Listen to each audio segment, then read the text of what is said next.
नमस्कार, आप देख रहे हैं रिपोर्टर जी और मेरा नाम है लता।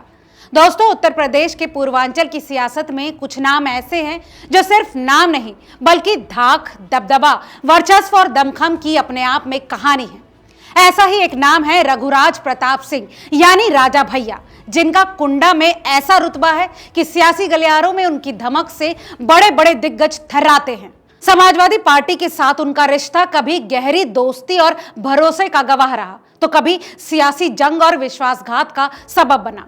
कभी मायावती की बेरहम सख्ती, तो कभी मुलायम सिंह यादव की दिल खोल कर की गई मेहरबानी, और फिर अखिलेश यादव के साथ तल्ख तनातनी तक।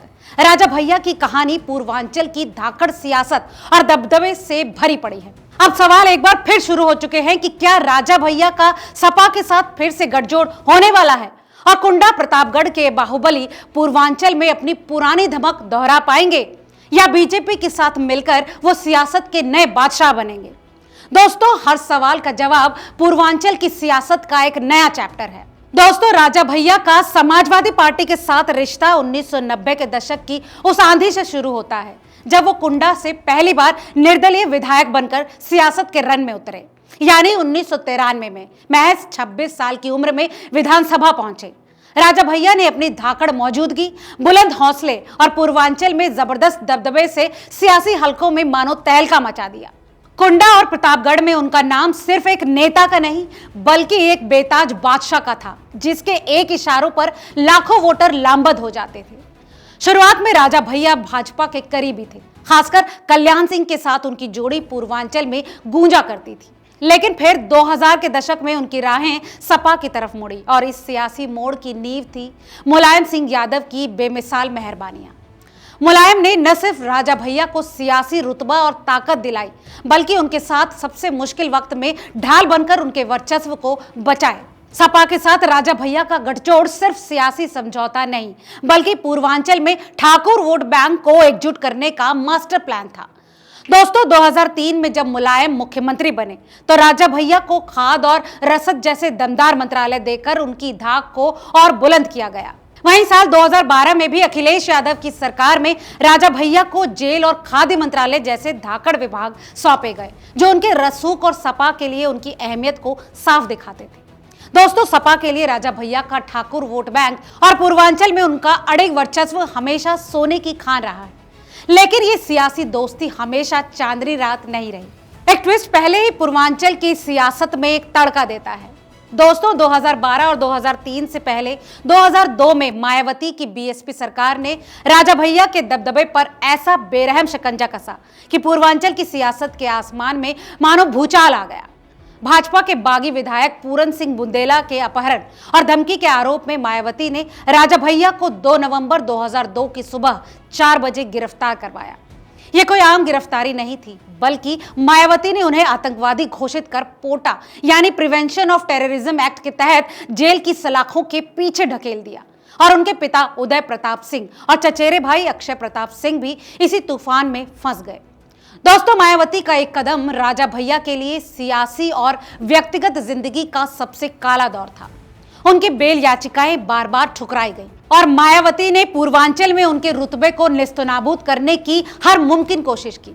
सियासी गलियारों में चर्चाएं थी कि ये कार्यवाही 1997 की उस घटना की सजा थी जब राजा भैया ने बीएसपी विधायकों को तोड़कर कल्याण सिंह की भाजपा सरकार को बचाया था। दोस्तों, इस घटना ने मायावती को राजा भैया का कट्टर दुश्मन बना दिया। लेकिन एक और ट्विस्ट आता है और वो ट्विस्ट है मुलायम सिंह यादव। 2003 में मुलायम सिंह यादव के मुख्यमंत्री बनते ही राजा भैया की सियासी किस्मत ने मानो ऐसी करवट बदली कि कुंडा का बाहुबली फिर से पूर्वांचल का बादशाह बन गया। सरकार बनने के महज 25 मिनट के अंदर मुलायम ने राजा भैया के खिलाफ पोटा के सारे आरोप हटाने का फरमान जारी कर दिया। हालांकि सुप्रीम कोर्ट ने इस फैसले पर रोक लगा दी, लेकिन 2004 में पोटा कानून खत्म होने के बाद राजा भैया जेल से रिहा हो गए। इसके बाद साल 2005 में मुलायम ने उन्हें अपनी सरकार में खाद्य और रसद जैसे दमदार मंत्रालय सौंपकर पूर्वांचल में उनकी धाक को एक बार फिर से कायम करने का तोहफा दे दिया। दोस्तों, मुलायम सिंह यादव और राजा भैया का रिश्ता सिर्फ सियासी गठजोड़ नहीं था, बल्कि पूर्वांचल की सियासत में गहरा भरोसा, दिली रिश्ता और अटूट रुतबा था। मुलायम ने राजा भैया को भला इंसान और हमारा करीबी कहकर उनका बचाव किया था और रघुराज प्रताप सिंह ने उनके ठाकुर वोट बैंक को सपा के लिए और मजबूत किया। सपा के कद्दावर नेता और मुलायम सिंह यादव के भाई यानी अखिलेश के चाचा शिवपाल यादव ने राजा भैया की रिहाई के लिए धरना देकर उनके वर्चस्व को बचाने में कोई कसर नहीं छोड़ी। मुलायम की ये मेहरबानी और शिवपाल की सियासी चालबाजी ने राजा भैया को पूर्वांचल में और भी बुलंद कर दिया। मगर मुलायम की दिल खोलकर की गई दोस्ती अखिलेश के दौर में एक और सियासी चाल की वजह बनी। आखिर क्या हुआ कि बाप बेटे की सियासी सोच में इतना गहरा फासला आ गया। दोस्तों, 2012 में जब अखिलेश यादव यूपी के मुख्यमंत्री बने तो राजा भैया को उनकी सरकार में जेल और खाद्य जैसे धाकड़ मंत्रालय सौंपे गए। ये वो दौर था जब सपा और राजा भैया का गठजोड़ पूर्वांचल में बीजेपी और बीएसपी के लिए सरदर्द बना हुआ था। लेकिन 2013 में एक ऐसी घटना हुई जिसने पूर्वांचल की सियासत को हिलाकर रख दिया और अखिलेश राजा भैया के रिश्ते को हमेशा के लिए बदल दिया। दरअसल कुंडा में ग्राम प्रधान नन्हेलाल यादव की हत्या के बाद हिंसा भड़क उठी, जिसमें डीएसपी जियाउल हक की मौत हो गई। डीएसपी की पत्नी परवीन आजाद ने सनसनीखेज तरीके से राजा भैया पर हत्या का आरोप लगाया। इस घटना ने सियासी तूफान खड़ा कर दिया और अखिलेश ने राजा भैया को मंत्रिमंडल से इस्तीफा देने के लिए मजबूर कर दिया। दोस्तों, इस हादसे ने राजा भैया के रुतबे पर गहरी चोट पहुंचाई और कुंडा के बाहुबली को पहली बार सियासी कमजोरी का एहसास हुआ। हालांकि सीबीआई जांच में राजा भैया को क्लीन चिट दी गई और मुलायम के दबाव में अखिलेश ने उन्हें 2014 में दोबारा मंत्रिमंडल में शामिल किया। लेकिन दोस्तों, इस घटना ने अखिलेश और राजा भैया के बीच ऐसी खटास पैदा कर दी जो कभी खत्म नहीं हुई। अखिलेश को लगता था कि राजा भैया की बाहुबली और दबंग छवि उनकी साफ सुथरी सरकार के लिए एक बोझ है। वहीं दूसरी तरफ राजा भैया को अखिलेश का रवैया अपमानजनक लगा और उनका भरोसा अब डगमगाने लगा था। दोस्तों, फिर 2017 का विधानसभा चुनाव आता है। समाजवादी पार्टी के हिस्से हार आती है और बीजेपी को जीत मिलती है और उत्तर प्रदेश में नए मुखिया के तौर पर योगी आदित्यनाथ कमान संभालते हैं। लेकिन इन सब के बीच अखिलेश और राजा भैया के बीच तनातनी और बढ़ती है।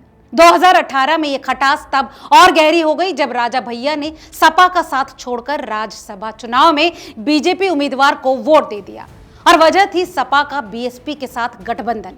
क्योंकि राजा भैया और मायावती की दुश्मनी पूर्वांचल की सियासत में किसी से नहीं छुपी। मायावती ने 2002 में राजा भैया को पोटा में जेल भेजा और यह जख्म आज भी गहरा था। इस घटना के बाद अखिलेश और राजा भैया की राहें पूरी तरह से अलग हो गई और पूर्वांचल में सपा राजा भैया का गठजोड़ टूटने की कगार पर पहुंच गया। दोस्तों, इसके बाद अब बारी आती है 2022 के यूपी विधानसभा चुनाव की। इस चुनाव में अखिलेश यादव ने राजा भैया के जबर दबदबे को एक बार फिर चुनौती देने का फैसला कर लिया। 20 साल बाद सपा ने कुंडा में राजा भैया के खिलाफ उम्मीदवार उतारा, नाम गुलशन यादव, जो कभी राजा भैया का बेहद करीबी और भरोसेमंद सिपहसालार था। दोस्तों, अखिलेश ने सियासी दांव को और धारदार बनाने के लिए कुंडा में जोरदार प्रचार किया और एक बार तो उन्होंने राजा भैया पर तंज कसते हुए ये तक कह दिया, ये कौन है, आप किसका नाम ले रहे हैं।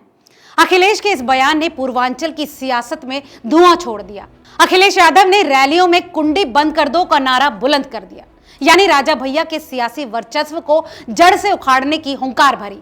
दोस्तों, अखिलेश की रणनीति थी कि राजा भैया के ठाकुर वोट बैंक को सपा के यादव और मुस्लिम वोटों की ताकत से मात दी जाए।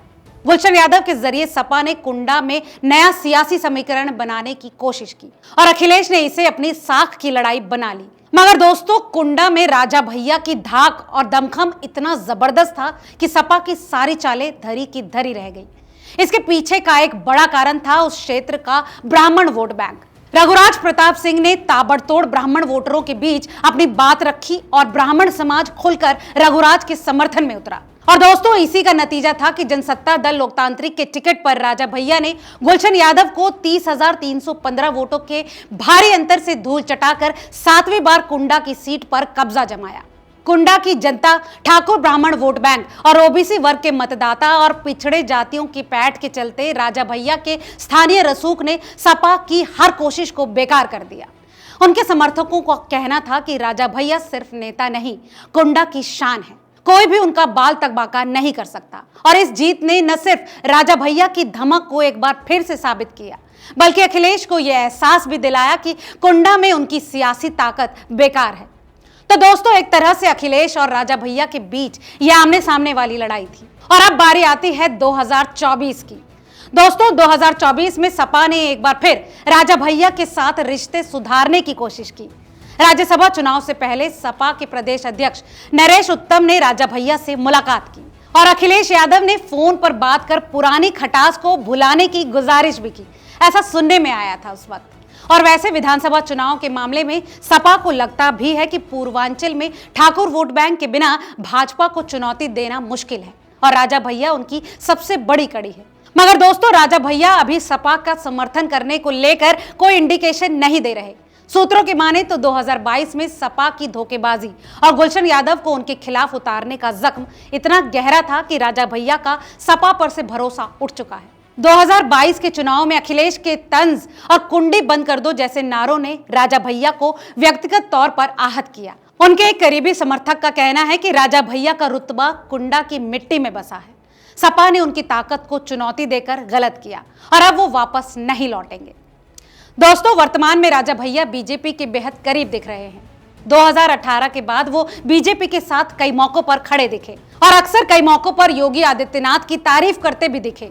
2023 में योगी ने राजा भैया के सामाजिक कार्यों की सराहना की और कुंडा में उनके प्रभाव को पूर्वांचल की शान बताया। लेकिन दोस्तों, पूर्वांचल की सियासत में कुछ भी स्थायी नहीं। सपा को 2027 के विधानसभा चुनाव में पूर्वांचल में ठाकुर वोट बैंक की सख्त जरूरत है और राजा भैया का दबदबा इसकी कुंजी है। दूसरी तरफ राजा भैया को भी यादव और मुस्लिम वोटों का समर्थन चाहिए, जो सपा के बिना मुश्किल है। और क्यों चाहिए, इसके बारे में सियासी जानकार कहते हैं कि अब रघुराज प्रताप सिंह यानी राजा भैया खुद की पार्टी को बढ़ाना चाहते हैं और इसीलिए ऐसी अटकलें लगाई जा रही है। तो क्या सपा और राजा भैया के बीच एक बार फिर से सुलह होगी और क्या राजा भैया बीजेपी के साथ मिलकर पूर्वांचल में कोई नया सियासी साम्राज्य खड़ा करेंगे? दूसरी और क्वेश्चन मार्क यहां भी है। दोस्तों, ये सवाल पूर्वांचल की सियासत का सबसे बड़ा सवाल आज बना हुआ है। कुछ सूत्रों का कहना है कि शिवपाल यादव, जो मुलायम के समय में राजा भैया के बेहद करीबी रहे हैं, इस रिश्ते को फिर से जोड़ने की कोशिश में हैं। लेकिन राजा भैया का मौजूदा रुख साफ है कि वो किसी की शर्तों पर झुकने वाले नहीं हैं। फिलहाल तो अखिलेश के साथ उनकी राहें जुदा हैं और 2013 की कुंडा घटना से लेकर 2022 की सियासी कहानी बहुत कुछ बयां करती है। दोनों के बीच खटास गहरी होती गई। मायावती की सख्ती, मुलायम की मेहरबानी, अखिलेश की चालबाजी और राजा भैया की जबरदस्त धाक, जो अखिलेश भी खत्म करने में नाकाम रहे। 2022 में अखिलेश की हर कोशिश के बावजूद राजा भैया ने कुंडा में अपनी बादशाहत कायम रखी और साबित किया कि उनका रुतबा कुंडा की मिट्टी में रचा बसा है। लेकिन सवाल अब भी वही है, क्या राजा भैया और अखिलेश एक बार फिर से एक होकर एक दूसरे का सहारा बनेंगे, या कुंडा का ये बाहुबली यानी रघुराज प्रताप सिंह बीजेपी के साथ मिलकर पूर्वांचल की सियासत में नया इतिहास रचेगा? दोस्तों, ये कुछ ऐसे सवाल हैं जिनका आने वाले समय में जवाब तलाशना वाकई दिलचस्प होगा। दोस्तों, आपको क्या लगता है, क्या राजा भैया और सपा का रिश्ता एक बार फिर से अपनी पुरानी धाक और दमखम के साथ लौटेगा, या 2027 के चुनाव में ये खटास सपा के लिए फिर संकट बनेगी? अपनी राय हमें कमेंट बॉक्स में जरूर बताएं और अगर आपको ये धाकड़ कहानी पसंद आई तो वीडियो को लाइक और शेयर करना बिल्कुल ना भूलें। बहुत बहुत शुक्रिया।